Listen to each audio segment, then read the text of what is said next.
அருணையின் பெருமகனே எங்கள் அண்ணாமலை சிவனே,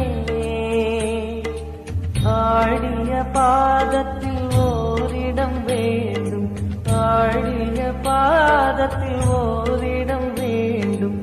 அருள்வாயீஸ்வரனே, அன்பே அருணாச்சல சிவனே.